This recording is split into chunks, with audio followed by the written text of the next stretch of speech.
उठो पार्थ।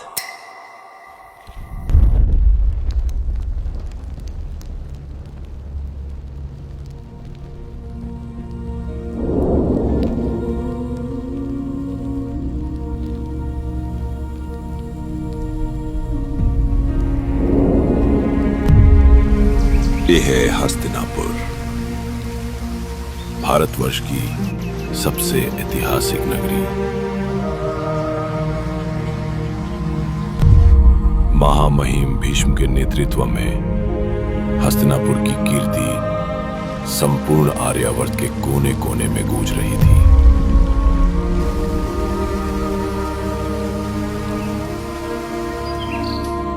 उसका प्रताप प्रभात के सूर्य की किरणों की तरह संपूर्ण आर्यावर्त को प्रकाशित कर रहा था।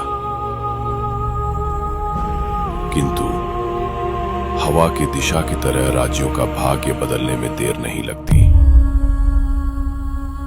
हस्तिनापुर फूल फल रहा था, परंतु उसका सिंहासन अब भी एक योग्य राजा से वंचित था।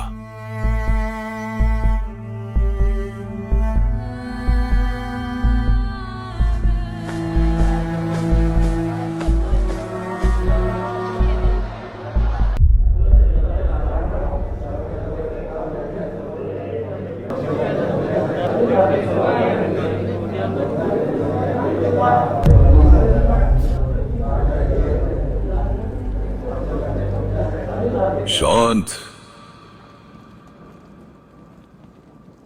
आप सभी से विनती है कि इस सभा की गरिमा बनाए रखिए।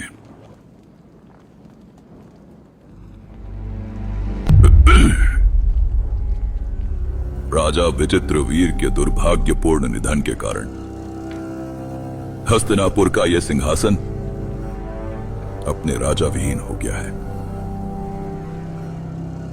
और इसीलिए हम सब इस शक्तिशाली सिंहासन के योग्य उत्तराधिकारी चुनने के लिए यहां उपस्थित है। प्रणिपात महामहिम, मेरी राय में धृतराष्ट्र सबसे बड़े होने के नाते इस सिंहासन के योग्य उत्तराधिकारी है। हस्तिनापुर की गद्दी पर उसी का अधिकार होना चाहिए जो दूरदर्शिता और शक्ति से राज्य का नेतृत्व कर सके, और जो व्यक्ति देख ही नहीं सकता वो स्पष्टता और दिशा चाहने वाले राज्य का मार्गदर्शक भला कैसे बन सकता है?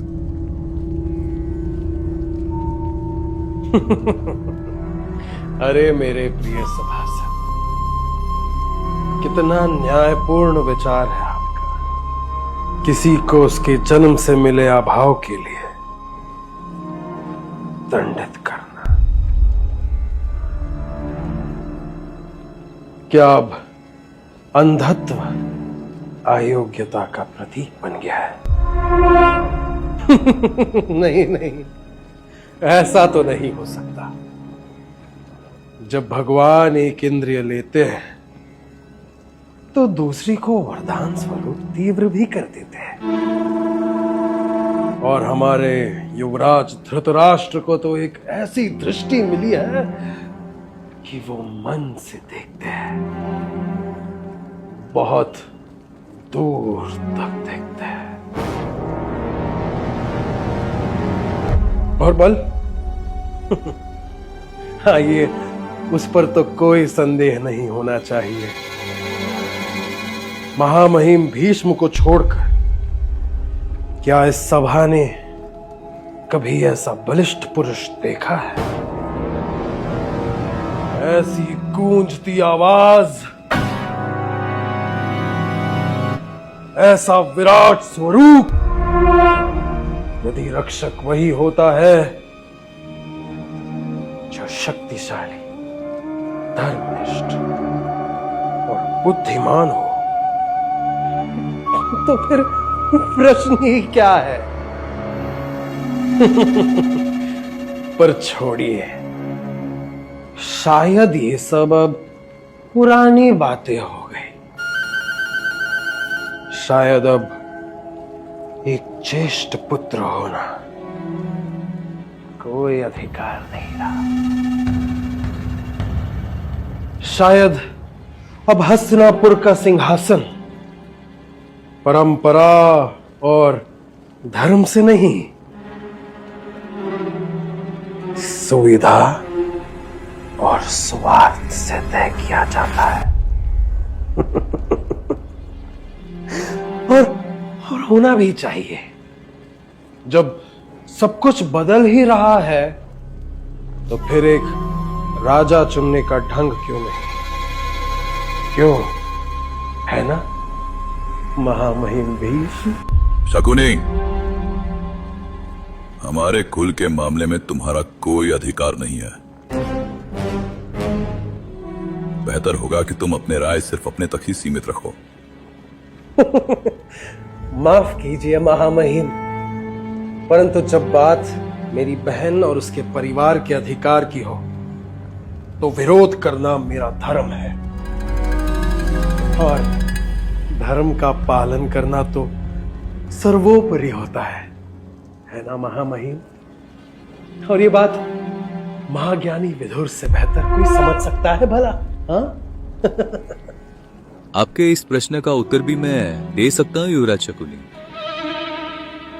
धर्म कभी कभी कठोर होता है, पर यही सच्चा मार्गदर्शक भी बनता है। और जब बात राज्य के नेतृत्व की हो तो प्राथमिकता गुणों को दी जानी चाहिए और ना ही आयु और जन्म को। और जहां बात शास्त्रों की है तो वे स्पष्ट है, जन्म से नेत्रहीन व्यक्ति कभी राजा नहीं बन सकता।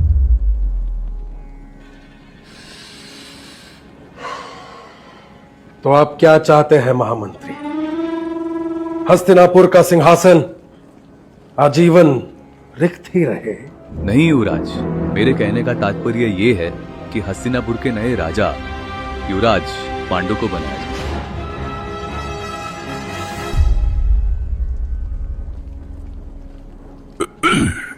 हस्तिनापुर के समृद्धि के प्रति विदुर की निष्ठा और उनकी दूरदर्शिता पर हमें कोई संदेह नहीं है, और मैं उनके इस प्रस्ताव से पूर्णतः सहमत हूं कि हस्तिनापुर का अगला राजा युवराज पांडु को ही बनाया जाए।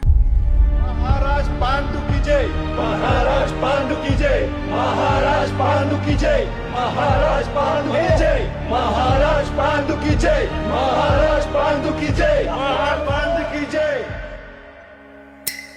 हो सकता है शायद आप इन घटनाओं से भ्रमित हों, तो आइए समय पीछे ले चले और देखें ये सब कैसे घटित हुआ। सत्यवती मछुआरे की बेटी का विवाह हुआ हस्तिनापुर के राजा शांतनु से। इस विवाह का मार्ग प्रशस्त किया गंगा पुत्र भीष्म ने, जिन्होंने अपने पिता के प्रेम के लिए जीवन भर ब्रह्मचर्य और सिंहासन त्यागने की भयानक प्रतिज्ञा ली। यहीं से ही हस्तिनापुर की गाथा ने एक नया मोड़ लिया। सत्यवती और शांतनु के दो पुत्र हुए, चित्रांगद और विचित्रवीर्य। चित्रांगद का युवावस्था में निधन हो गया और विचित्रवीर्य भी अल्पायु में ही चल बसे, बिना कोई उत्तराधिकारी छोड़े। हस्तिनापुर संकट में था। तब राजमाता सत्यवती ने परंपरागत नियोग विधि का सहारा लेने का निर्णय लिया, जिसके अंतर्गत विचित्रवीर्य की रानियों को संतान प्राप्त करने के योग्य बनाया गया। अंबिका ने जन्म दिया धृतराष्ट्र को, जो जन्म से अंधे थे, और अंबालिका ने पांडु को जन्म दिया, जिनका शरीर जन्म से ही दुबला और पीला था।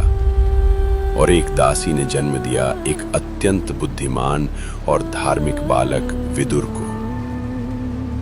बाद में धृतराष्ट्र का विवाह गांधारी से हुआ, जो अपने पति के अंधत्व को अपना मानकर स्वयं अपनी आंखों पर पट्टी बांध बैठी।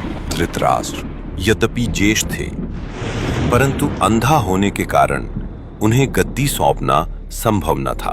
सभा के विचार और विदुर की नीति के अनुसार पांडु को हस्तिनापुर का अगला राजा घोषित किया गया। पांडु तेजस्वी थे, पराक्रमी थे और उनकी लोकप्रियता भी बढ़ने लगी थी। अपने राज्याभिषेक के कुछ समय बाद पांडु ने कुंती को स्वयंवर में विजयी होकर अपनी पत्नी के रूप में स्वीकार किया। कुंती तप, त्याग और आस्था की प्रतिमूर्ति थीं। कुछ समय पश्चात पांडु ने दूसरा विवाह किया, मद्र देश की राजकुमारी माद्री से।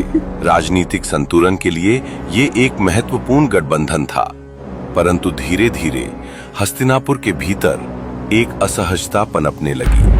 धृतराष्ट्र गद्दी से वंचित थे और पांडु की बढ़ती प्रतिष्ठा दोनों भाइयों के बीच एक सूक्ष्म दूरी का कारण बनने लगी। भावनाएं मौन थीं, परंतु करवाहट धीरे धीरे अपना स्थान बना रही थी। और यहीं से आरंभ हुआ वो मूल जो आगे चलकर कौरव और पांडव के संघर्ष का कारण बना।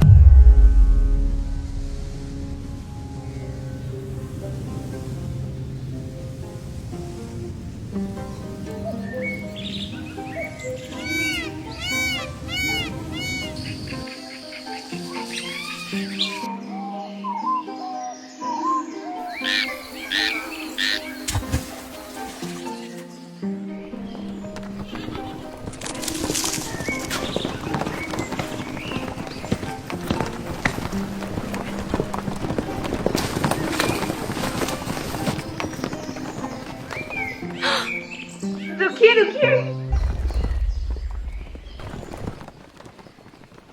आर्य वो देखिए कितना अद्भुत नृत्य है।